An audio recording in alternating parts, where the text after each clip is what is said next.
Hər kəs salam, informatikadan bu dərsimiz alqoritmlə bağlı mövzunun izahı olacaq.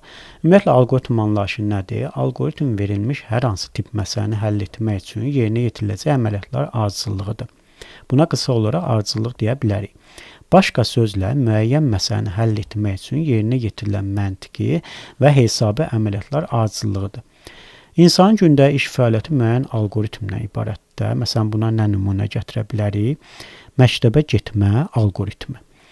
Məktəbə gedəndə nə edirik birinci? Səhər oyanırıq, sonra üzümüzü yuyuruq, hazırlaşırıq. Ondan sonra səhər yeməyi yeyirik, sonra dərs çantasını yoxlayırıq. Bundan sonra ayaqqabı və üst geyimini geyinirik və sonda evdən çıxıb məktəbə gedirik. Həmən bu ardıcıllığı alqoritm hesab olunur. Başqa bir nümunə gətirsək, kompüteri açma alqoritmini. Nə edirik birinci? Kompüterin elektrikə qoşulu olduğunu yoxlayırıq, qoşulmayıbsa toka taxırıq. Sonra power düyməsinə basırıq, ondan sonra sistem yüklənənə qədər gözləyirik. Sonra şifrəni daxil edirik və sonda isə masa üstünün açılmasını gözləyirik. Həmən bu ardıcıllıq alqoritm hesab olunur. Digər bir nümunə gətirsək, məsələn, yemək bişirmə alqoritmi. Əvvəlcə biz nə edirik? Tərəvəzləri yuyuruq, sonra onları doğrayırıq, sonra sobanı isidirik, sonra qazana qoyub bişiririk və ən sonda isə süfrəyə veririk. Göründüyü kimi əməliyyatlar bir-birinin ardınca düzgün sırayla yerinə yetirilməlidir. Yəni alqoritm yuxarıdan aşağıya doğru ardıcıllıqla yerinə yetirilməlidir. Əgər ardıcıllıq pozulsa, baxın burada yazmışam. Məsələn, sobanı isitməzdən əvvəl qazana qoyub bişirsə, onda alqoritm düzgün işləməyəcək. Təsəvvür edin ki, sobanı isitməmisiniz, amma qazana qoyub bişirmisiniz. Belə bir şey olar? Yox. Əvvəlcə sobanı isitməlisiniz, ondan sonra qazana qoyub bişirməlisiniz. Yəni, əvvəlki mərhələ tamamlanmalıdır ki, sonraki mərhələyə keçəsiniz. Əks halda alqoritmin xassəsi pozulmuş olacaq. Baxın, burada şəkillərlə göstərmişəm. Birinci nə edirik? Tərəvəzləri yuyuruq, sonra onları doğrayırıq, sonra sobanı isidib qazana qoyub bişiririk və sonda onu süfrəyə veririk. Həmən bu ardıcıllıq alqoritm hesab olunur. Hər hansı məsələni, problemi biz kompüterdə həll etmək istəyiriksə, baxın, burada yazdığım ardıcıllıqları, mərhələləri yerinə yetirmək lazımdır. Birinci mərhələmiz gəlir məsələnin qoyuluşu. İkinci mərhələmiz məsələnin analizi və tədqiqi. Üçüncü mərhələmiz həll alqoritminin yaradılması.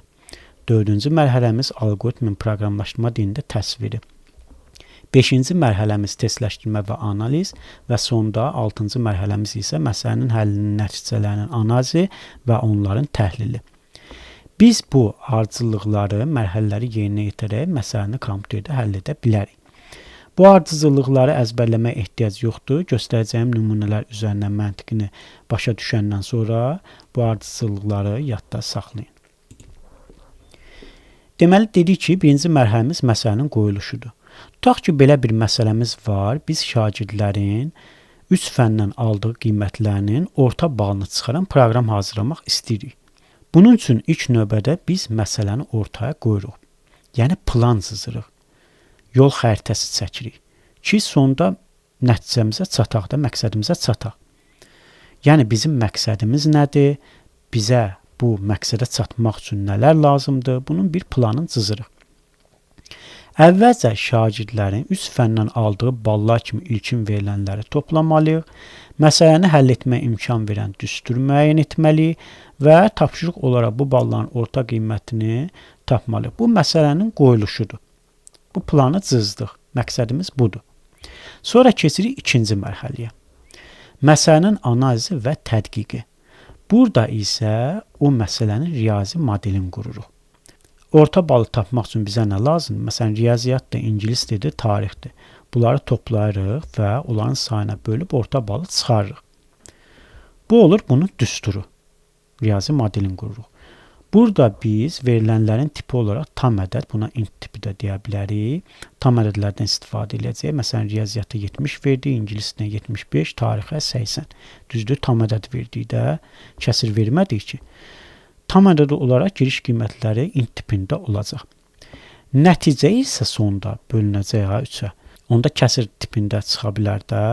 Yəni nəticə olacaq float tipində, kəsr ədəd tipində, onluq ədəd tipində. Əməliyyatlar olaraq burada nədən istifadə edirik? Toplamadan və bölmədən. Bunun olur riyazi modeli. Düstur təyin etdik və verilənlərin tipini müəyyən elədik. Bu oldu bunun riyazi modeli. Sonra gəlir üçüncü mərhələ həll alqoritminin yaradılması. Biz həndəsi fiqurlardan istifadə edərək blok sxemin təşkil edirik. Yəni məsələni həll alqoritmini yaradırıq. Oval fiqurlar başlanğıc və son nöqtələrdir. Baxın, bu paraleloqram verilib. Bu giriş qiymətlərini daxil eləmək üçündür. Bir dənə də paraleloqram var ki, bu da çıxış qiymətini bizə verir. Düzbucaqlı formasında olan fiqur isə hesablama blokudur ki, hansı ki burada düsturları yazılır, hesablama əməliyyatlarını yerinə yetiririk. Başlanğıc olaraq oval fiqurdan istifadə edirik və sonra gəlir paraleloqram şəklində olan fiqurda biz giriş qiymətlərini daxil edirik. Dəyişən olaraq verdim bura ad B1, B2, B3 adları. Yəni tutam ki, riyaziyyat B1-dir, ingilis dili B2 və tarix isə B3-dür. Düzdür.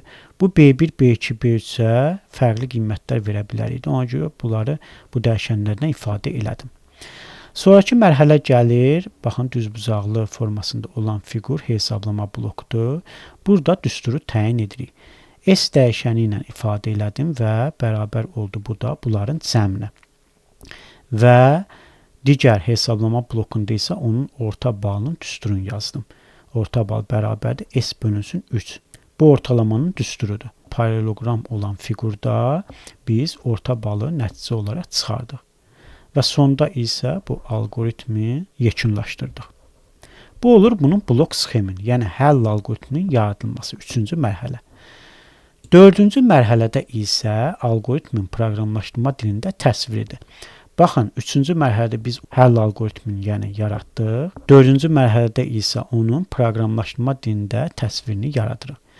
Müxtəlif proqramlaşdırma dillərindən istifadə edə bilərik. Biz sinif dərsində Python-u keçmişik deyənə, Python proqramlaşdırma dilində burada kodlaşdırıb göstərmişəm. Həmən bu blok sxem ki yoxdur, onun kod versiyasıdır bu. Yəni proqramlaşdırma dilində təsviridir. Baxın, burada B1, B2, B3 giriş qiymətləri burada daxil edirsən. S bərabərdir.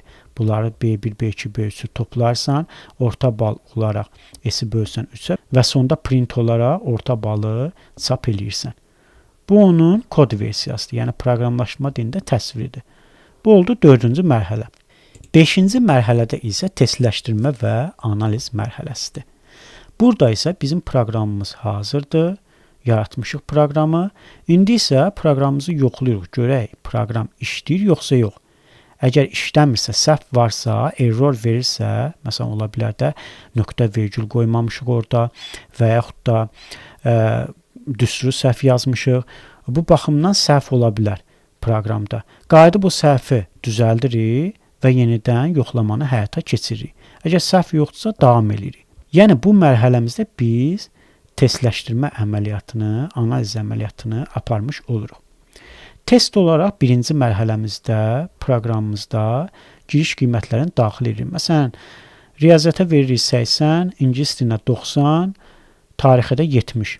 Enter düyməsinə klik edirik, görürük ki, ortalama qiymət 80 olaraq çıxır. Həqiqətən də proqram düz işləyir. Buna bir dənə quş qoyuruq. Və yenə də əmin olmaq üçün fərqli qiymətlər veririk. Bəlkə bu qiymətlərdə işlədir, digər qiymətlərdə işləmədi. Yoxlamalıyıq da bunu. Keçirik test 2-yə. İkinci dəfə yoxlayırıq. Riyaziyyata verirəm 100, ingilis dilinə 95, tarixə 85. Yenə də enter düyməsinə klik elədim. Baxıram, görürəm ki, ortalamanı düz çıxartdı. Buna da bir quş qoyuram. Və sonra üçüncü dəfə də bir də yoxlama aparaq. Görək, həqiqətən də tam olaraq əmin olaq ki, proqram düzgün işləyir yoxsa yox. Test 3-də də riyaziyyata 50 verdim. Tutaq ki, ingilis dilinə 60, tarixə də 70. Görürəm, bu dəfə də ortalama qiyməti düz çıxarır. Buna da bir quş qoydum. Deməli, bizim proqramımız səhvsiz, problemsiz olaraq işləyir. Və bundan sonra keçirəm 6-cı mərhələyə. Məsələnin həllinin nəticələrini analizi və onların təhlili. Bu mərhələdə isə biz sonda nəticəyə gəlirik, qərar veririk. Baxırıq, görürük ki, proqramımız həqiqətən hesablama burada düzgün aparılır. Fərqli ballar üçün də nəticə səhvsiz çıxır. Deməli, qərar veririk ki, belə bir nəticəyə gəlir ki, bu alqoritm şagirdin fənn nəticələrinin orta qiymətini sürətli hesablanmasına kömək edir. Yəni, bu proqram bizim problemimizin, məsələmizin həlli üçün yararlıdır. Deməli, biz bu 6 ardıcıllıqdan, mərhələdən istifadə edərək məsələmizi, problemimizi kompüterdə həll edə bilərik. Keçək digər slaydımıza. Sonra gəlir alqoritmin xassələri. Alqoritmin 4 xassəsi var. Determinlik xassəsi, buna müəyyənlik xassəsi də deyə bilərik. Sonra kütləvilik xassəsi, sonra nəticəlilik xassəsi, buna sonluq xassəsi də deyə bilərik və diskretlik xassəsi. Gəlin bunlara ayrı-ayrılıqda baxaq. Birinci gəlir determinlik xassəsi. Bu alqoritmdə hər bir addımın nəyə əhatə etdiyi və addımların yerinə yetirmə ardıcıllığı müəyyən olmalıdır.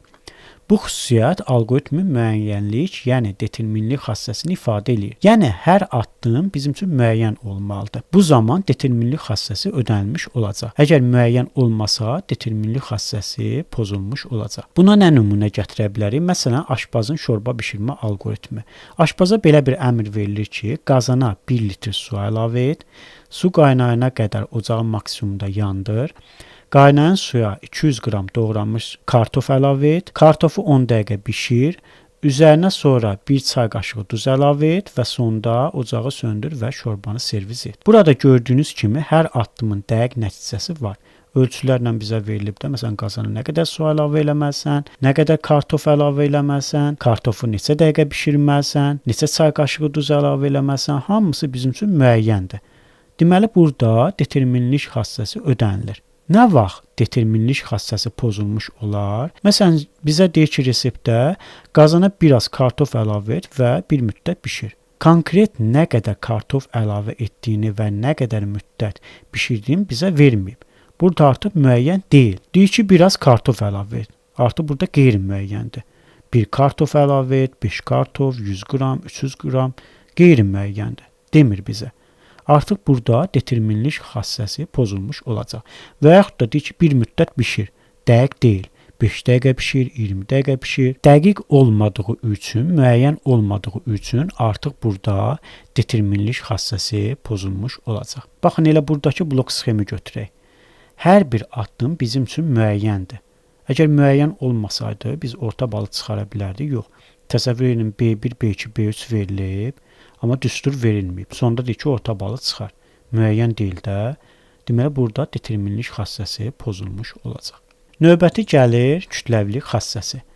Bu xassə tələb edir ki, müəyyən məsələnin həlli üçün qurulan alqoritm eyni tipli bütün məsələlərin həllində istifadə oluna bilsin.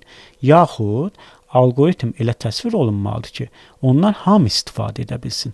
Əvvəlki slaydımızda biz məsələnin kompüterdə həlli mərhələlərində şagirdin 3 fəndən aldığı qiymətlərinin orta balını çıxaran bir proqram hazırlardıq, düzdür? Orada testləşdirmə mərhələsində müxtəlif qiymətlər verdik. Gördük ki, həqiqətən də proqram işləyir, alqoritm işləyir. Onda bu momentdə deyəcək ki, bu kütləvilik xassəsini ödəyir. Kütləvilik xassəsi dediyi nədir? Alqoritm eyni tipli bütün məsələlərin həllində istifadə oluna bilsin. Məsələn, orada yazırdım test 1 mərhələsində 80, 60, 70 düzdür. Bu mərhələdə işlədi. Orta balı düzgün çıxartdı. Keçirəm test 2 mərhələsinə. Başqa bir qiymətlər verirəm. Görürəm, yenə də düzgün çıxardır. Yenə test 3 mərhələsində digər qiymətləri verirəm.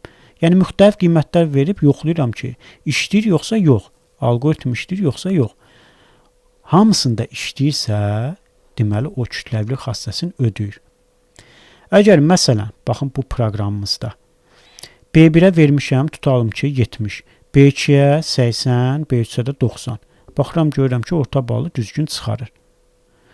Amma ikinci testdə verirəm, məsələn, B1-ə 50, B2-yə 65, B3-ə də verirəm, məsələn, 80. Görürəm ki, proqram düzgün nəticə çıxarmır. Artıq burada kütləvilik xassəsi pozulmuş olacaq. Yəni, bu bütün məsələlərin həllində bu proqram düzgün nəticə çıxarmalıdır. Birində çıxarır, digərində çıxarmırsa, deməli burada kütləvilik xassəsi pozulmuş olacaq. Üçüncü gəlir nəticəlilik xassəsi, buna sonluq xassəsi də deyə bilərik. Burada alqoritm elə qurulmalıdır ki, sonlu əməliyyatlardan sonra nəticə alınsın. Bu prosesdə yerinə yetirilən əməliyyatların sayı sonsuz deyil, sonlu olmalıdır. Baxın, buradakı blok sxemimizdə hər bir mərhələ ardıcıllıqla yerinə getirilir də. B1, B2, B3-ü daxil edirik. Sonra S bərabər B1 plus B2 plus B3 bunları cəmləyirik. Sonra orta balını tapmaq üçün S-i bölürük onların sayına və sonda orta balı nəticə olaraq çıxarırıq. Gördüyünüz kimi burada sonda bir nəticə alınır. Bitir sonda. Düzdür? Əgər bu sonsuza qədər davam eləsəydi, artıq burada nəticəlik xassəsi pozulmuş olacaqdı. Nəticəlik xassəsində də dedik ki, alqoritm elə qurulmalıdır ki, sonlu əməliyyatlardan sonra nəticə alınsın. Yəni sonda nəticə alınsın və bu prosesdə yerinə yetirilən əməliyyatların sayı sonsuz olmamalıdır, sonlu olmalıdır. Yəni sonda nəticə alıb bitməlidir. Məsələn, natural ədədlərin toplanması alqoritmini qursaq, orada necədir? 1 üstəgəl, 2 üstəgəl, 3 sonsuza qədər gedir də, n-ə qədər, düzdür? Bu tip alqoritm də biz deyəcəyik ki, burada nəticəli xassəsi pozulub. Niyə? Çünki dedik ki, bu prosesdə yerinə yetirilən əməliyyatların sayı sonsuz deyil, sonlu olmalıdır. Sonlu deyilsə, sonsuza qədər davam edirsə, deməli burada nəticəli xassəsi pozulmuş olacaq. Sonra gəlir diskretlik xassəsi. Gəlin bunu buradan silək. Diskretlik xassəsində deyir ki, müəyyən ardıcıllıq təmin edilərək alqoritm addımlardan ibarət olmalıdır. Hər bir əməliyyat tamamlandıqdan sonra növbəti əməliyyata keçilməlidir. Gəlin elə götürək bu blok sxemimizi. Burada ardıcıllıqla yerinə yetirir və hər bir addımlardan ibarətdir. Birinci addımda B1, B2, B3-ü daxil edirik. İkinci addımda S dəyişənini ifadə edirik və bunları toplarıq. Üçüncü addımda orta balın düsturunu yazırıq, yəni S-i bölürük olan sayına və dördüncü addımda isə orta balı nəticə olaraq çıxarırıq. Baxın, birinci mərhələ tamamlandıqdan sonra keçirik ikinci mərhələyə. Bax, bu mərhələ tamamlandı, keçdi ikinci mərhələyə. Bu da tamamlandı, keçdi 3-ə.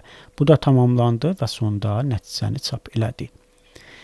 Yəni, baxın, hər bir əməliyyat tamamlandıqdan sonra növbəti əməliyyata keçirməlidir. Yəni, biz bunu tamamlamamış bura addımlaya bilərik? Yox. Artıq burada diskretlik xassəsi pozulmuş olacaq. Və yaxud da gətirib burada orta balı buna yazsam, yəni yerlərini dəyişsəm də, bu S-i gətirib buraya yazsam, bu düzgün olacaq? Yox. Mən orta balı tapmaq üçün birinci mənə S məlum olmalıdır da. S məlum deyilsə, mən necə orta balı tapım? Deməli, bu ardıcıllıq elə yerinə yetirilməlidir ki, əvvəlki mərhələ tamamlanmalıdır, məlum olmalıdır.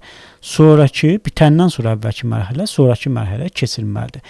Əgər bitməmiş keçiriksə, onda burada diskretlik xassəsi pozulmuş olacaq. Və yaxud da, əvvəlki slaydımızda biz göstərmişdik ki, demişdik ki, sobanı isidəndən sonra qazana yeməyə qoyub bişirməliyik. Biz birinci qazana qoyub bişirə bilmərik axı sobanı isitməmişdən əvvəl. Birinci sobanı isitməliyik, sonra qazana qoyub bişirməliyik. Əgər bu ardıcıllıq pozularsa, əvvəlki mərhələ tamamlanmamışdan əvvəl sonraki mərhələyə keçiriksə, onda burada diskretlik xassəsi pozulmuş olacaq. Bu da diskretlik xassəsinə aid nümunə idi. Keçək digər slaydımıza. Alqoritmin təsvir üsulları. Burada alqoritmin 4 təsvir üsulu var. Birinci sözlə təsvir, buna təbii dillə də təsvir deyə bilərik, yazı ilə təsvir eləyə bilərik, danışıq dili ilə təsvir eləyə bilərik. İkinci gələ alqoritmik dillə təsvir, proqram dilində təsvir, hər hansı bir proqramlaşdırma dilində kod şəklində təsvir eləyə bilərik. Üçüncü gələ qrafik təsvir, blok sxemlə təsvir eləyə bilərik. Dördüncü isə cədvəl şəklində təsvir. İndi isə gəlin bunlara ayrı-ayrılıqda baxaq. Birinci gəlir sözlə təsvir. Burada biz hər hansı bir məsələni sözlər şəklində və yaxud da danışıq dilində alqoritmin qura bilərik, təsvir eləyə bilərik. Məsələn, 2 ədəd daxil edilir, 7 və 3. Yazaraq bunu göstəririk. Toplama əməliyyatı aparılır. 7 üstəgəl 3 bərabər 10. və sonda nəticə ekranda göstərilir. Bunun sözlə təsvir üsuludur və yaxud da danışaraq da bu alqoritmi göstərə bilərik. Sonra gəlir alqoritmik dildə təsvir üsulu. Məsələn, Python proqramlaşdırma dilində kod şəklində yazaraq təsvir edə bilərik. A bərabər 7, B bərabər 3, C bərabər A üstəgəl B və sonda print C olaraq nəticəni çap edirik. Bu olur bunun alqoritmik dildə təsvir üsulu. Sonra gəlir qrafik təsvir üsulu. Buna blok sxem də deyə bilərik. Əvvəlki slaydlarımızda bu blok sxemi nümunə olaraq göstərmişdik. Başlanğıc olaraq çəkirik və hesablama blokunda A bərabər 7, B bərabər 3 yazırıq və digər hesablama blokunda C bərabər A üstəgəl B və sonda bu fiqurdan istifadə edirik. Baxın, bu da çap blokudur. 6 dalğalı xəttdən ibarətdir. Sonda C-ni çap edirik. Bu da olur bunun qrafik təsvirlə üsulu. Sonda gəlir cədvəl şəklində təsvir üsulu. Bunu da baxın, bu sətr və sütunlardan, xanalardan ibarətdir. Bu cədvəl formasıdır. Addımlar qeyd olunur. Birinci mərhələdə əməliyyat olaraq A bərabər 7, B bərabər 3 yazırıq. İkinci mərhələdə C bərabər A üstəgəl B və sonda üçüncü addımda print C olaraq çap edirik. Bu da bunun cədvəl şəklində təsvir üsuludur. Keçək növbəti slaydımıza. Əvvəlki slaydlarımızda çəkdiyimiz fiqurların nə iş gördüyü ilə bağlı gəlin tanış olaq. Baxın, bu gördüyünüz oval şəklində olan həndəsi fiqur başlanğıc və yaxud da sonu bildirir. Bu düzbucaqlı şəklində olan fiqur hesablama blokudur, hansı ki biz burada hesablama əməliyyatlarını yerinə yetiririk, düsturlar yazırıq və s. Sonra gəlir paralleloqram şəklində olan fiqur. Bu daxil etmə, xaric etmə blokudur. Hansı ki burada biz giriş qiymətlərini daxil edirik və yaxud da sonda bu fiqurdan istifadə edərək nəticəni çıxarırıq. Sonra gəlir şərt, buna seçmə məntiqi blok da deyə bilərik. Burada romb fiqurundan və oxlardan istifadə olunub. Romb fiqurunun içində hər hansı bir şərt yazırıq. Misal üçün, A əgər böyüksə B-dən H istiqamətində irəliləsin. Əgər B-dən böyük deyilsə, yox istiqamətində irəliləsin. Bu fiqurda şərt bloku hesab olunur. Silirəm bunu buradan. Keçək növbəti slaydımıza. Bu isə dövr blokudur, 6 bucaqdan ibarətdir. Buna dövr və yaxud da modifikasiya bloku da deyə bilərik. Təkrarlanan əməliyyatları göstərir. Bu çap etmə blokudur. Baxın, 6 dalğalı xəttdən ibarətdir. Paralleloqram şəklində olan blokdan fərqi budur ki, bu nəticəni çap edir. Sonra gəlir alt alqoritm və yaxud da alt proqram. Bu isə hesablamanın alt proqramda və yaxud standart proqramda aparılması əməliyyatını yerinə yetirir. Keçək növbəti slaydımıza. Alqoritmin tipik strukturları. Alqoritmin 3 tipik strukturu var: xətti, budaqlanan və dövrü alqoritmlər. Gəlin bu tipik strukturların hər biri ilə ayrı-ayrılıqda tanış olaq. Birinci gəlir xətti alqoritm. Bu alqoritmdə addımlar ardıcıllıqla icra olunur. Yəni burada hər hansı bir şərt və ya da təkrarlanma yoxdur. Sadəcə bir düz xətt üzərində əməliyyatları icra edirik. Baxın, solda belə bir şəkil göstərmişəm. Mən şəkillər üzərindən bu tipik strukturları mahiyyətini izah eləyəcəm ki, növbəti slaydlarımızda blok sxemlərlə daha yaxşı anlaşılsın. Soldakı şəkildə alqoritmimiz necədir? Bax, birinci mərhələdə adam götürür telefonu əlinə, ikinci mərhələdə telefonu açır, üçüncü mərhələdə üz cizgisini telefona tutur, yəni kamera vasitəsilə informasiyanı telefona ötürür və dördüncü mərhələdə isə sistemə daxil olur. Burada hər hansı bir şərt istifadə eləmədik ki, və yaxud da təkrarlama olmadı ki, sadəcə ardıcıllıqla əməliyyatları yerinə yetirdik. Buna deyəcək xətti alqoritm. Sonra gəlir budaqlanan alqoritm. Burada isə şərt blokundan istifadə olunur. Yəni hər hansı bir şərt olur. Tutalım ki, telefonunuza şifrə daxil eləmək istəyirsiniz. Şifrəni daxil edirsiniz. Əgər daxil edilən şifrə qeydiyyatdan keçdiyiniz şifrə ilə uyğundursa, sistemə daxil olacaq. Uyğun deyilsə, sistemə daxil olmayacaq. Burada bir şərt olduğu üçün bu budaqlanan alqoritm hesab olunur. Baxın, solda belə bir şəkil göstərmişəm. Elə başa düşün ki, adamın qarşısına 3 dənə telefon qoyublar. Və bu 3 telefondan biri onun telefonudur. Düzdür? Və öz telefonu vasitəsilə yalnız üz cizgisi ilə sistemə daxil ola bilər. Amma bu 3 telefondan ikisi şifrə və yaxud da barmaq izi ilə sistemə daxil olur. Digər biri isə üz cizgisi vasitəsilə. Amma adam bilmir bunlardan hansı onun telefonudur. Gəlir birinci telefonu yoxlayır, açır yoxlayır, əmin deyil də. Görür ki, burada şifrə istəyir. Deməli bu onun telefonu deyil. Keçir sonra ikinci telefonu yoxlamağa. Bundan da əmin deyil də. Görür ki, burada da barmaq izi ilə istəyir. Və sonuncu hal qaldı da, bu hal ödənmədisə, keçir ikinci. İkinci halda ödənmədisə, avtomatik əmin olur ki, üçüncü halda bu telefon onun öz telefonudur. Açır telefonu, üz cizgisini kameraya tutur və sistemə daxil olur. Bunu bir də necə başa düşə bilərik? Məsələn, iki ədədin müqayisəsini aparaq. Məsələn, A ədədidir, bir də B ədədidir. A B-dən böyüksə şərt ödənir. Ödənmirsə keçirik A kiçik B-ni yoxlayırıq. Bu da ödənsə şərt ödənir. Ödənmədisə sonda bir dənə hal qalır da A bərabərdir B halı. Bu şərt ödənəcək. Yəni bu 3 haldan ikisi ödənmədisə üçüncü hal mütləq ödənəcək. Bunun məntiqi ilə bunun məntiqi eynidir. Deməli dedik ki, burada bir şərt varsa, şərt olduğu üçün bu budaqlanan alqoritm hesab olunur. Sonra gəlir dövrü alqoritm, silirəm bunu. Dövrü alqoritmdə eyni işi dəfələrlə icra edirsən, yəni nəticə alınana qədər. Baxın, solda belə bir şəkil göstərmişəm. Burada adamın yadında 3 dənə şifrə var. Amma bilmir ki, bu şifrələrdən hansı ilə sistemə daxil olmaq olar. Götürür birinci şifrəni, gətirib telefona yazır, xanaya yazır. Və gör ki, şifrə yanlışdır, sistemə daxil ola bilmir. Dövr eləyir, təkrar, gedir ikinci şifrəni götürür. Gətirir, bunu da yoxlayır. Gör ki, bu şifrədə yanlışdır, sistemə daxil ola bilmir. Bir də təkrar dövr eləyir, gedir üçüncü şifrəni götürür.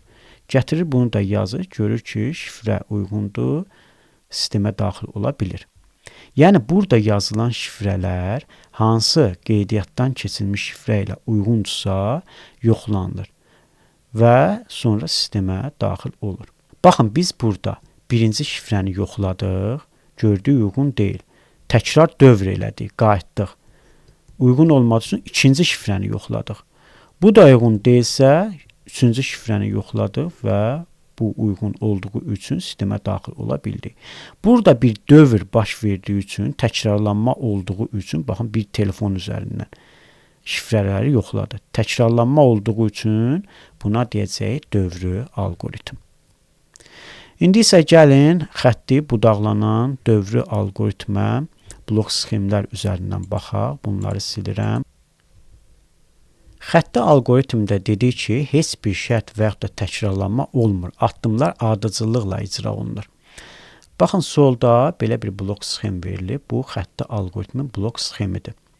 Burada 2 ədədin cəmini hesablayan blok sxem qurulub. A və B dəyişənləri giriş blokuna daxil edilib, sonra növbəti mərhələdə hesablama blokunda 2 ədədin cəmi tapılıb və sonda C ekrana çıxarılıb. Suallarda blok sxem çəkiləndə, misalın şərtində dəyişənin qiymətləri də verilir bizə. Məsələn, A olsun 2, B olsun 3. Bu alqoritmi biz icra eləyəndə, hesablayanda necə edirik? Alqoritm yuxarıdan aşağıya doğru ardıcıllıqla yerinə yetirir. Yəni, birinci mərhələni bitirdiniz, keçirsiniz ikinci mərhələyə, sonra keçirsiniz üçüncü mərhələyə. Birdən 3-ə addımlaya bilməzsiniz. Mərhələli şəkildə ardıcıllıqla yerinə yetirilməlidir. Baxın, bu alqoritmi hesablasaq biz, A dedik ki 2-yə bərabərdir, B də 3-ə bərabərdir. A və B dəyişənlərin daxil elədik. İkinci mərhələdə C bərabər bu 2 ədədin cəmini istəyir bizdən. C-miz olur, bunları toplayanda 5 və sonda C-ni 5 olaraq ekrana çıxarmış olacaq. Bu da bunun hesablanma ardıcıllığıdır. Burada hər hansı bir şərt və yaxud da təkrarlanma yoxdur. Ardıcıllıqla yerinə yetirdik. Buna deyəcəyik xətti alqoritmin blok sxemi. Keçək digər nümunəmizə. Burada da xəttə alqoritmin blok sxemi göstərilib. Deməli, 2 ədəd A və B giriş blokuna daxil edilib. Sonra ikinci mərhələdə A-nın kvadratı hesablanılır. Üçüncü mərhələdə B-nin üzərinə 10 gəlib.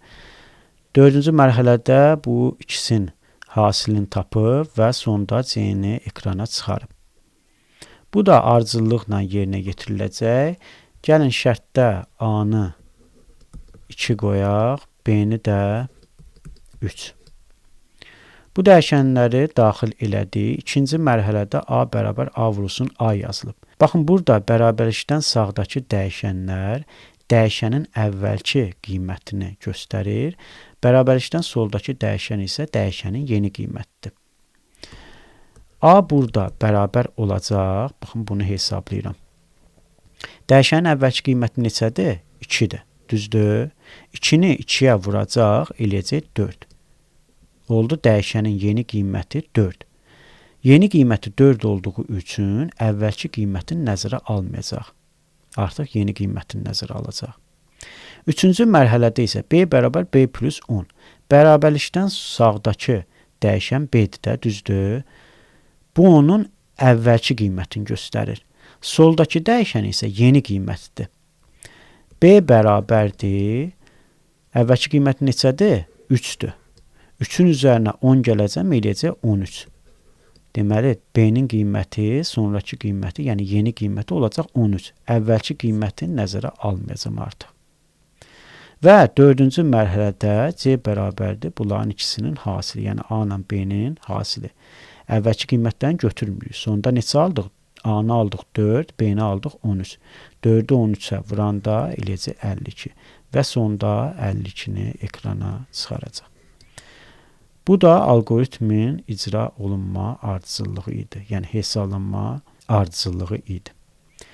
Keçək növbəti slaydımıza. Növbəti slaydımız isə budaqlanan alqoritmdir. Dedik ki, budaqlanan alqoritmdə şərtdən istifadə edirik. Şərtdən asılı olaraq məsələnin 2 istiqamətli həlli ola bilər. Əgər şərt ödənərsə hə qol istiqamətində gedəcək, ödənməzsə yox qol istiqamətində gedəcək. Budaqlanan alqoritmdə 4 anlayışdan istifadə olunur. Sadə, mürəkkəb, tam və natamam budaqlanan alqoritmdə. Gəlin bu anlayışların hər biri ilə ayrı-ayrılıqda tanış olaq. Sadə budaqlanan alqoritm. Baxın, bu gördüyünüz blok sxem budaqlanan alqoritmin blok sxemidir. Burada giriş blokundan istifadə olunub. Parallelogram formasında olan fiqur giriş blokudur. N və N dəyişənləri daxil edilib. Bu şərt blokudur.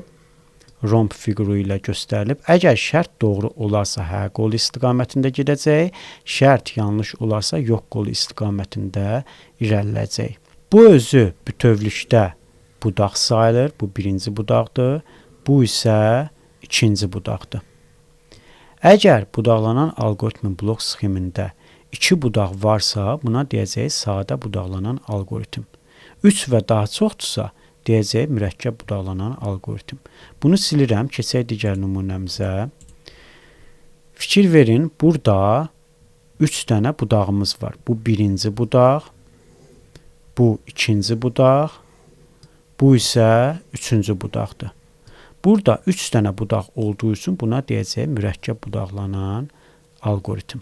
3 və daha çox da ola bilər. Ümumiləşdirsək bunu, əgər budaqların sayı 2-dirsə, sadə budaqlanan alqoritm, 3 və daha çoxdursa, mürəkkəb budaqlanan alqoritm hesab olunacaq. İndi isə gəlin budaqlanan alqoritmin hesablama ardıcıllığına baxaq. Silirəm bunu, keçək əvvəlki nümunəmizə.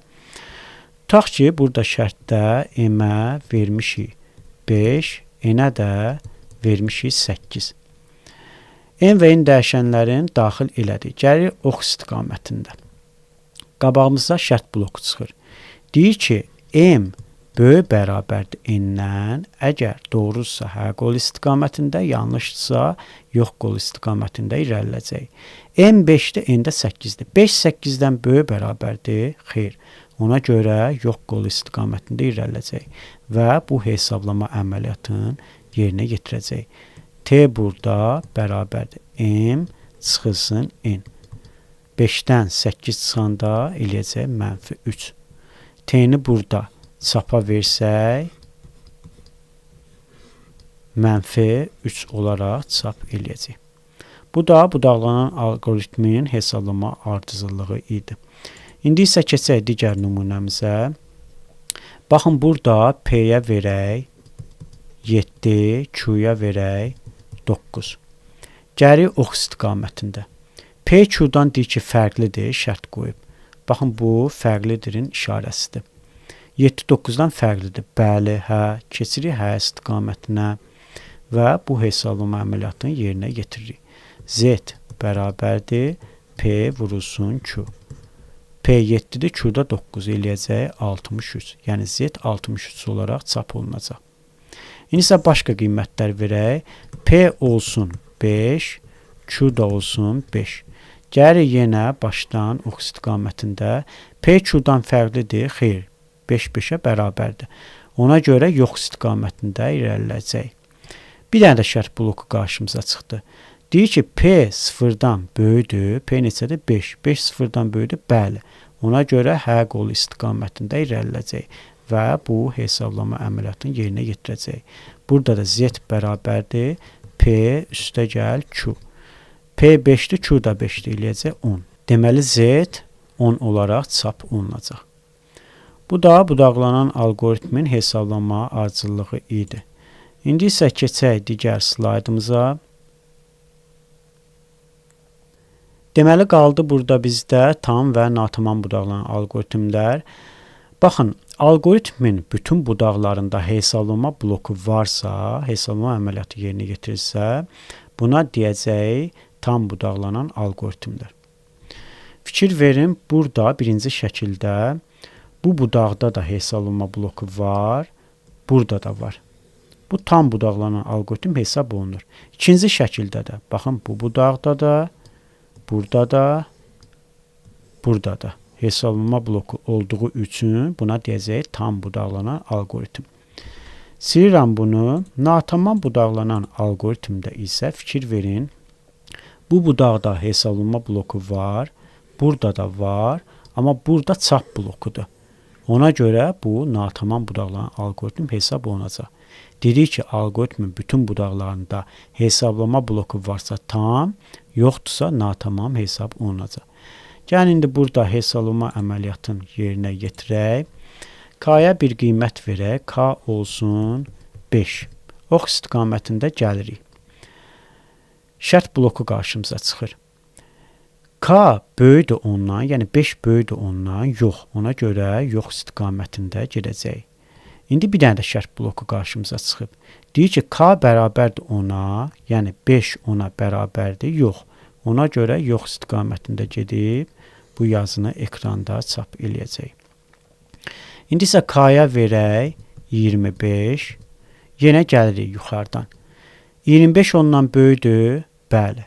Ona görə hə istiqamətində irəliləyəcək və bu hesablama əməliyyatını yerinə yetirəcək. Sonra K-ya verirəm 10, yenə yuxarıdan gəlirəm. 10 böyüdür ondan, yox. Yox istiqamətində gəldik. 10 ona bərabərdir, bəli. Ona görə hə istiqamətində gələcək və bu hesablama əməliyyatını yerinə yetirəcək. Bu da budaqlanan alqoritmin hesablama ardıcıllığı idi. Silirəm bunu, keçək digər slaydımıza.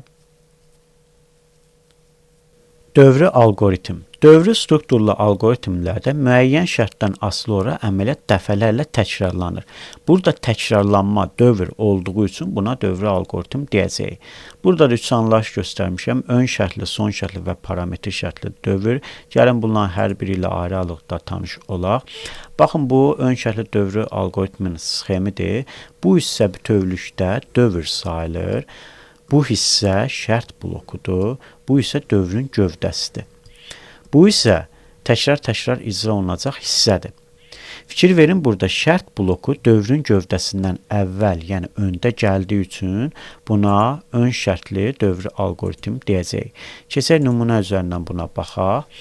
Belə bir dövrü alqoritmin blok sxemi göstərilib, giriş qiymətləri daxil edilib, Ox istiqamətində gəlirik, hesablama blokun yerinə yetiririk, sonra bir də ox istiqamətində gəlirik, qarşımıza şərt bloku çıxır. Əgər şərt ödənərsə hər istiqamətində gedəcək, bu hesablama əməliyyatını yerinə yetiririk və şərt ödəndiyi müddətcə bax belə təkrar burada dövr eləyirik. Əgər şərt ödənmədisə, yox istiqamətində gedəcək və bu hesablama əməliyyatını yerinə yetirib sonda C-ni çap eləyəcək. Baxın, bu blok sxemdə bu hissə ümumilikdə dövr sayılır. Bu hissə şərt blokudur, bu isə dövrün gövdəsidir. Fikir verin, burada şərt bloku dövrün gövdəsindən əvvəl, yəni öndə gəldiyi üçün buna ön şərtli dövr alqoritmi blok sxemi deyəcək. Keçək son şərtli dövr alqoritmə. Bu isə son şərtli dövr alqoritminin sxemidir. Bu isə ümumilikdə dövr sayılır. Bu dövrün gövdəsidir. Bu isə şərt blokudur. Bu isə təkrar icra olunacaq hissədir. Fikir verin, burada şərt dövrün gövdəsindən sonda gəldiyi üçün buna son şərtli dövr alqoritm deyəcək. Nümunə üzərindən buna baxaq. Bu dövrü alqoritmin blok sxemidir.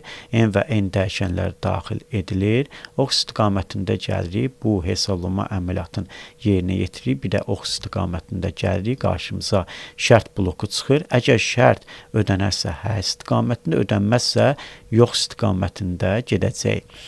Və şərt ödənmədiyi müddətcə belə təkrar dövr eləyəcək.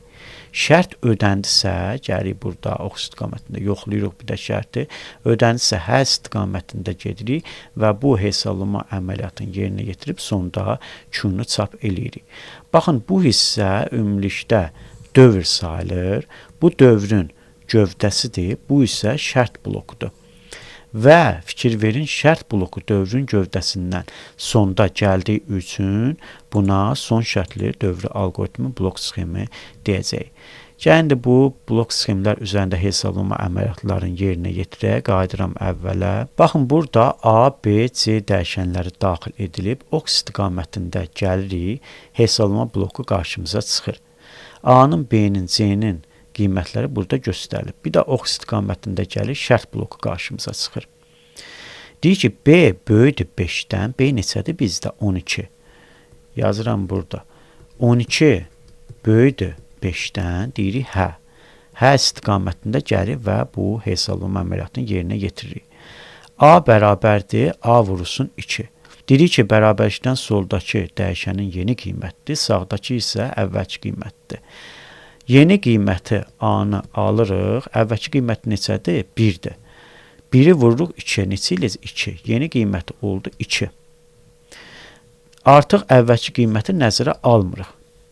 İndi isə B-ni hesablayıram. B-nin yeni qiyməti olacaq. Əvvəlki qiyməti neçədir? 12. 12-dən 2 çıxacaq, 10 eləyəcək. Yeni qiyməti oldu 10. Əvvəlki qiymətini nəzərə almırıq. İndi isə keçirik ikinciyə. Dövr eləyirik də. Gəlirik, dövr edirik. B-nin sonuncu qiyməti neçə tapdıq? 10. 10 böyüdür 5-dən, yazıram bura. 10 böyüdür 5-dən, deyirik hə. Hə istiqamətində yenə gəlirik. Təkrar icra edirik də, şərt ödəndiyi müddətcə. A-nın yeni qiyməti neçə olacaq?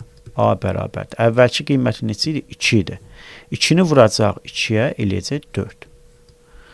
B-nin qiyməti neçə olacaq? Əvvəlki qiyməti 10 idi. 10-dan 2 çıxacaq, yeni qiyməti olacaq 8. Və yenidən dövr eləyirik, yoxlayırıq yenə də. B neçə tapdıq? 8. 8 böyüdür 5-dən, deyirik hə. Yenə də gəlirik hə istiqamətində. A-nın yeni qiyməti neçə olacaq? Əvvəlki qiyməti 4 idi, vuracaq 2-yə, eləyəcək 8. B-nin qiyməti neçə olacaq? 8 idi, əvvəlki qiyməti çıxdıq 2. B-nin yeni qiyməti olacaq 6. Və yenidən dövr eləyirik. 6, bax yazıram 4-cü. 6 böyüdür 5-dən, deyirik hə. Yenə hə istiqamətində gəldik. A-nın yeni qiyməti neçə olacaq? Əvvəlki qiyməti 8 idi, vurduq 2-yə, olacaq 16. B-nin yeni qiyməti olacaq, əvvəl 6 idi, çıxdıq 2, olacaq 4. Və yenə də dövr eləyirik. B-nin sonuncu qiymətini 4 tapmışıq. 4 böyüdür 5-dən, deyirik yox. onda yox istiqamətində gələcək. Nə edəcək? C bərabərdir C-nin əvvəlki qiyməti neçədir? Yəni sonuncuda belə deyək. Bir dənə 15-də 15 üzərinə gəlirik. A-nın sonuncu qiymətini neçə sapdıq? 16. 16 gəlirik üzərinə. Bu da bərabər olacaq 31. Və sonda C-ni 31 olaraq çap eləyəcək. Bu da dövrü alqoritmin blok sxeminin hesablanma üsulu. Keçək növbəti nümunəmizə. Bu blok sxemdə də gəlin M-ə eyni qiymətlər verək. M olsun 7, N isə olsun 3. Ox istiqamətində gəlir hesablama bloku qarşımıza çıxır. M-in yeni qiymətini burada tapsaq, əvvəlki qiymət neçədir? 7 vuranda 2-yə 14 eləyəcək. N-in isə yeni qiyməti olacaq, əvvəlki qiyməti 3-dür, üzərinə 2 gələndə 5 eləyəcək. Və yenə ox istiqamətində gəlirik, şərt bloku qarşımıza çıxır. Deyir ki, M N-dən böyükdür, M-in sonuncu qiyməti 14-dür, N-in isə 5-dir. 14 5-dən böyükdür, deyirik ki, hə. Hə istiqamətində gedirik və Q-nu hesablayırıq. Q bərabər olacaq, M neçədir? 14, N isə 5-dir. Toplayanda eləyəcək 19 və Q 19 olaraq çap olunacaq. İndi başqa qiymətlər verim. Silirəm bunu. M-ə verək bu səfəri 3, N-ə isə verək 7. Gəlirik ox istiqamətində M-in yeni qiyməti neçə olacaq? 3-dür, əvvəlki qiyməti vuranda 2-yə 6 eləyəcək. N-in isə yeni qiyməti olacaq, əvvəlki qiyməti 7-dir, üzərinə 2 gələndə 9 olacaq. Və gəlirik burada ox istiqamətində müqayisə edirik. 6 9-dan böyükdür, deyirik yox. Artıq yox istiqamətində dövr eləyəcək. Təzədən gəldik bura hesablama blokuna. M-in yeni qiyməti neçə olacaq? Sonuncu qiymətini nə tapdıq? 6.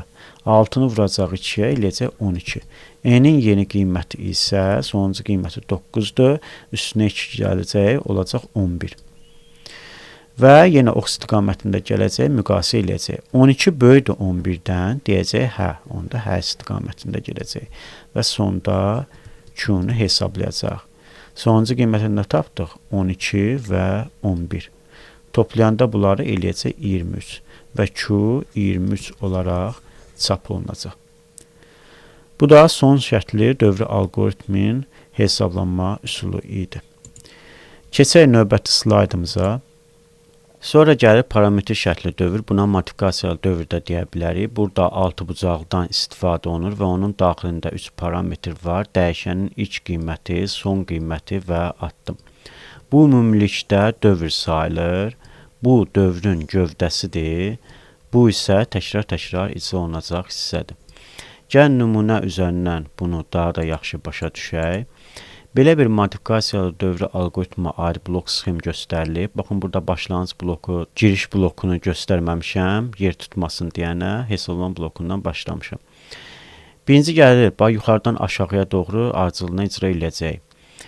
İlk növbədə gəlir burada hesablama bloku A bərabərdir 12, ox istiqamətində gəlirik, sonra gəlir B bərabər 19, bir daha ox istiqamətində gəlir 6 bucaqlı qarşımıza çıxır.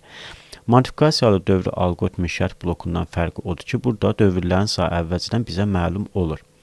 Baxın, bunun daxilində i-nin ilk qiyməti, son qiyməti və addım qeyd olunub. Bu necə hesablanılır? I əvvəlcə alır 2 qiymətin. Addım odur ki, 4 addımdan bir üzərinə gəlsən, yəni 4-4 gəlirsən. Son qiyməti aşmamaq şərti ilə. Yəni, 2-nin üstünə 4 gələndə neçə eləyəcək? 6. 6-nın üstünə 4 gələndə eləyəcək 10. 10-un üstünə 4 gələndə eləyəcək 14. 14-ün üstünə 4 gələndə eləyəcək 18. Baxın, 17-ni aşdı son qiyməti. Ona görə 18-i yaza bilmərik. Burada stop deyirik, dayanırıq. Deməli, i aldı 2 qiyməti, 6 qiyməti, 10 qiyməti, bir də 14 qiymətin. Düzdür? Buradan belə başa düşürük ki, 4 dəfə dövr olunacaq. 4 dənə qiymət var da burada, 4 dəfə dövr olacaq. Yəni, birinci, i alır 2 qiymətin. I 2 qiymətin alanda, baxın, dövrün içərisinə giririk. Ox istiqamətində gəlir, hesablama bloku qarşımıza çıxır. A-nın yeni qiyməti neçə olacaq? A bərabərdir. Əvvəlki qiyməti 12-dir. Üzərinə gəlirik. I-nin qiymətin 2-ni eləyəcək 14. A aldı 14 qiymətin. Düzdür. Əvvəlki qiymətin nəzərə almırıq artıq. Və gəlirik yenə dövr eləyirik. Buradan belə gəlirik. I bu səfəri alır 6 qiymətin. İndi keçirik 6 qiymətin yazırıq. I bərabər olur 6. Yenə giririk dövrün içərisinə. Yenə A-nın yeni qiymətini hesablayırıq. A bərabər olur. Əvvəlki qiyməti neçə idi? Yəni sonuncu qiyməti 14 idi. 14-ün üzərinə 6 gəlirik. Eləyəcək 20. Artıq A-nın sonuncu qiyməti olacaq 20. Əvvəlki qiymətin yenə də nəzərə almırıq. Yenə bir də dövr eləyirik. 4 dəfə dövr eləməliyik. Gəldik. I bu səfəri aldı 10 qiymətini. Düzdür. Yenə dövrün içərisinə giririk. A-nın yeni qiymətini tapırıq. A bərabər olur. Sonuncu qiymət neçədir? 20-dir. Üzərinə gəlirik. Onu eləyəcək 30. Əvvəlki qiymətin nəzərə almırıq. Yenə bir də dövr eləyirik. Gəlirik bura. Dördüncü dövrdə I bərabər olur 14-də. Yazıram bura 14. Və dövrün içərisinə girirəm. A-nın yeni qiyməti neçə olacaq? A bərabərdir. Sonuncu qiyməti 30-dur. Üzərinə 14 gəlirik, eləyəcək 44. Və əvvəlki qiymətini nəzərə almayacam. 4 dəfə dövr elədik də, indi isə dövrdən çıxırıq, gəlirik bu hesablama blokuna. Burada isə deyir, B bərabər B plus A. Yazıram, B bərabər B plus A. Bərabərdir. B-nin sonuncu qiyməti neçədir? 19. Yazıram bura 19. Üzərinə gəlirəm. A-nın da sonuncu qiyməti 44-dür. Yazıram bura 44. Bu da bərabər olacaq 63. Yəni sonda B 63 olaraq çap olunacaq. Bu da modifikasiya dövrü algoritminin hesablanma üsulu, yəni icrası idi. Keçək növbəti slaydımıza. İndi isə gəlin müxtəlif tipli suallar üzərindən bu mövzunu daha da möhkəmləndirək. Belə bir sual verilib, aşağıdakı ifadə əsasən qurulmuş algoritmdə şərt bloku ən az neçə dəfə istifadə olunur. X dəyişəni deyir ki, tam ədəddir. Burada onu riyazi formada göstəriblər. Biz bunun informatika tərəfindən fikirləşəcək. Yəni bizdən tələb olunan odur ki, blok sxemi qurub neçə dəfə orada şərt blokundan istifadə olub onu tapmalıyıq. Mən ədəd oxundan istifadə edəcəm və blok sxemi quracam ki, yəni ədəd oxunu çəkək burada.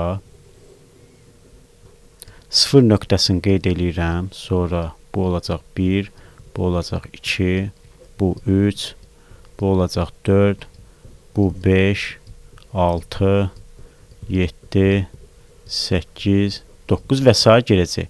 Bu olacaq -1, bu olacaq -2 və s. bu şəkildə gələcək. İndi gəlin blok sxemi quraq. Başlanğıc nöqtəni çəkirəm burada oval fiqur vasitəsilə, sonra ox istiqamətində gəlirəm. Parallelogram vasitəsilə giriş qiyməti daxil eləyəcəm, yəni x dəyişənin. Bir də ox istiqamətində gəlirəm və bura baxıram. Deyir ki, burada əgər x böyüksə 6-dan, yəni bu şərt ödənərsə, onda bu əməliyyatı yerinə yetir. Yazıram, bir dənə buradan romb fiquru çəkirəm və daxilinə yazıram. Əgər x böyüksə 6-dan, bunun hə qolu var, bir də yox qolu var. Hə qolu yazıram bura, burada yazıram yox. Və ədəd oxuna baxıram. Bu şərti hansı qiymətlər ödəyir? 7, 8, 9 və s. düzdür. Hə qoluna yazıram 7, 8, 9 və s. bu şəkildə.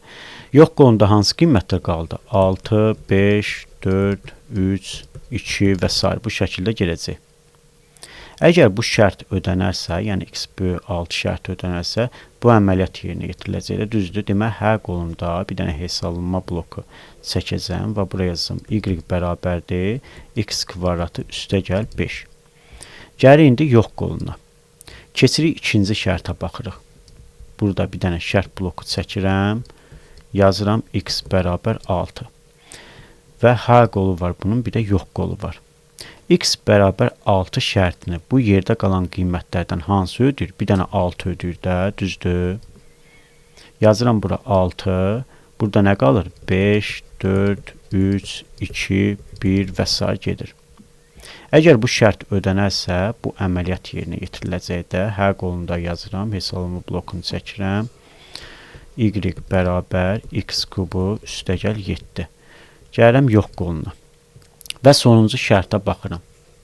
Əgər yerdə qalan qiymətlərin hamısı hansılar qaldı? 5, 4, 3, 2, 1 və s. düzdür?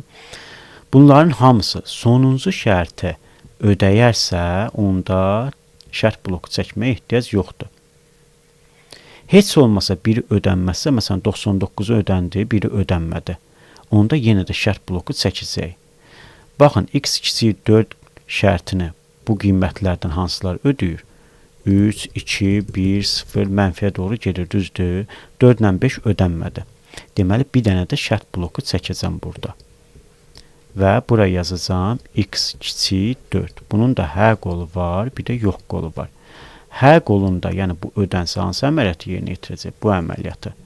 Bir dənə burada hesablama bloku çəkirəm, yazıram y bərabərdir x üstü 4 minus 8. Yox qoluna gəlirəm. Hansılar qaldı? 5 ilə 4 qaldı da burada. Və bu 5 ilə 4 qiyməti üçün hər hansı bir şərt və yaxud da əməliyyat yoxdur. Artıq burada sual işarəsi yazıram. Yəni burada deyəcək ki, yox qolunda heç bir əməliyyat yerinə yetirilməyəcək və yaxud da heç nə çap olunmayacaq. Deməli, bizim qurduğumuz bu blok sxemdə nə qədər şərt blokundan istifadə edilir? Baxın, romb fiqurlarına baxırıq. 1 dənə, 2 dənə, 3 dənə şərt blokundan istifadə edəcək. Və deyəcək ki, aşağıdakı ifadə əsasən qurulmuş alqoritmdə ən azı 3 şərt blokundan istifadə olunub. Cavabımız da olacaq bu. Keçək növbəti slaydımıza, bunu buradan silim. Bu sualımızda deyir ki, aşağıdakı sxemə əsasən y dəyişəninin qiymətini təyin edən alqoritmin blok sxem təsvirində ən az neçə məntiqi blok istifadə edilər. X dəyişən deyir, tam ədəd ola bilər. Yenə ədəd oxunu çəkirəm burada. 0-cı nöqtəni qeyd edirəm. 1, 2, 3, 4, 5, 6, 7, 8, burada isə -1, -2 və s. bu şəkildə gedəcək. İndi blok sxemi qururam. Başlanğıc nöqtəni burada çəkirəm oval fiqurla. Gəlirəm ox istiqamətində paralleloqram vasitəsilə giriş qiymətini daxil eləyirəm x dəyişənin. Ox istiqamətində gəlirəm və baxıram şərtə. Deyir ki, x böyüksə 5-dən bu əməliyyatı yerinə yetir. Bir dənə burada şərt bloku çəkirəm. Yazıram daxilinə x böyüksə 5-dən hə qolu istiqamətində, böyük deyilsə yox qolu istiqamətində gedəcək. Ədəd oxuna baxıram. Bu şərti ödəyən hansı qiymətlərdə?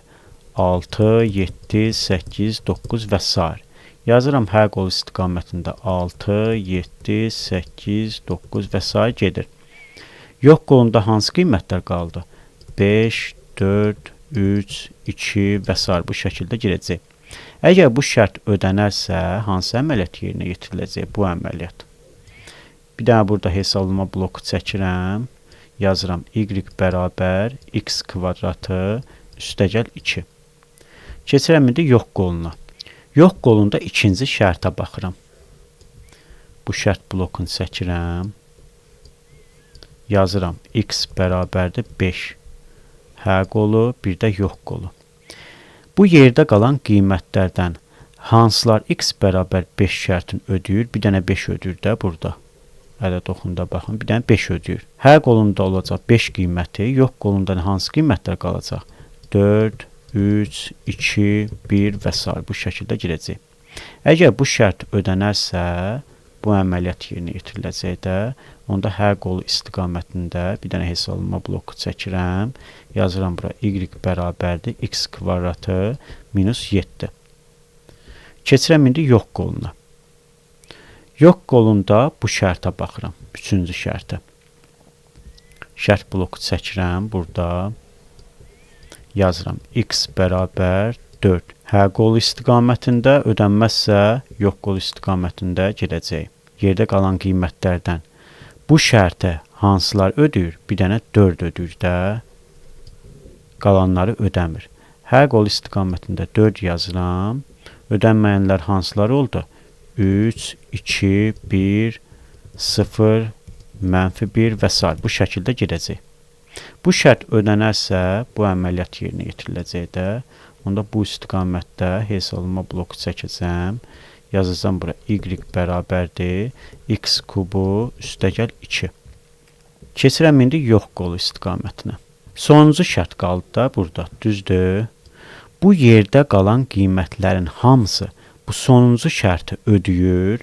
Əgər ödəyərsə, şərt bloku çəkməyə ehtiyac yoxdur. Şərt bloku çəkməyəcək. Heç olmasa biri ödənməzsə, onda şərt bloku çəkəcək.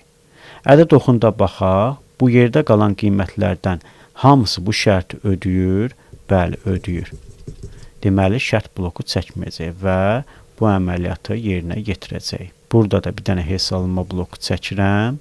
Yazıram y bərabərdir x kubu çıxılsın 5. Deməli, biz bu çəkdiyimiz blok sxemdə neçə şərt blokuna istifadə elədik? Bir dənə, 2, bir də 3 dənə şərt blokundan istifadə elədik. Deyəcək ki, burada ən azı 3 şərt blokundan istifadə olunub. Cavabımız da olacaq bu. Silirəm bunu, keçək növbəti slaydımıza. Belə suallar da qarşımıza çıxa bilər. Burada bu işarə cəmlənmə işarəsidir. Yenə də qeyd edirəm, biz bunun riyazi tərəfinə baxmayacaq, informatika tərəfini fikirləşəcək. Bizdə burada tələb olunan təkrarlamaların sayıdır. Deyir ki, bu cəmləmədə təkrarlamaların sayı nə qədərdir? Ümumiyyətlə, təkrarlamaların sayını tapmaq istəyirsə, misal olaraq qeyd edirəm. Tutaq ki, burada yazıram 3, burada da yazıram i bərabərdir 1. Bu cəmləmədə təkrarlamaların sayını tapmaq istəyirsə, yuxarıdakı böyük qiymətdən çıxıram aşağıdakı kiçik qiyməti, üzərinə gəlirəm 1, deyirəm ki, burada təkrarlamaların sayı 3-dür. Və yaxud da digər nümunə, burada yazıram 10, aşağıda yazıram i bərabərdir 3. Burada təkrarlamaların sayını tapmaq istəyirəmsə, yuxarıdakından çıxıram aşağıdakının, üzərinə gəlirəm 1, deyirəm ki, 8 təkrarlanma var burada. İndi isə bizim sualımızda içsə dövr verilib. İçsə dövr necədir? Məsələn, bir dənə dövr gedir buradan, bir də onun içində dövr gedir. Buna mürəkkəb dövr də deyə bilərik. Bu içsə dövrlərdə ümumi dövrlərin təkrarlamaların sayını tapmaq istəyiriksə, içində gedən dövrlərin sayını, çöldə gedən dövrlərin sayına vururam, ümumi təkrarlamaların sayını tapıram. İndi bizim bu sualımızda içsə dövrlərdə burada hər birinin ayrı-ayrılıqda tapacağım təkrarlamaların sayını və sonda bunları bir-birinə vuracağım, ümumi təkrarlamaların sayını tapacağım. Gəlin, indi bunları hesablayaq. Silirəm bunu. Birinci gəlir, bunu hesablayıram. Yazıram burada cəmləmə işarəsini, yuxarıya yazıram 3, aşağıya da i bərabərdir 1. Burada təkrarlamaların sayı neçə olacaq? 3-dən çıxıram 1, üzərinə gəlirəm 1, deyirəm 3 dənə təkrarlama var. İkinci qoyuram, indi bunu hesablayıram ayrılıqda. Cəmlənməni çəkirəm işarəni, yuxarıya yazıram 4, aşağıya yazıram j bərabər 1. Bu da olacaq, deməli 4 çıxılsın 1, üzərinə gəlirəm 1, olacaq 4. Üçüncü qoyuram, indi bunu hesablayıram. Deməli, yuxarıya yazıram 2, aşağıya yazıram k bərabər 1. Burada da təkrarlamaların sayı olacaq 2 çıxılsın 1, üzərinə gəlirəm 1.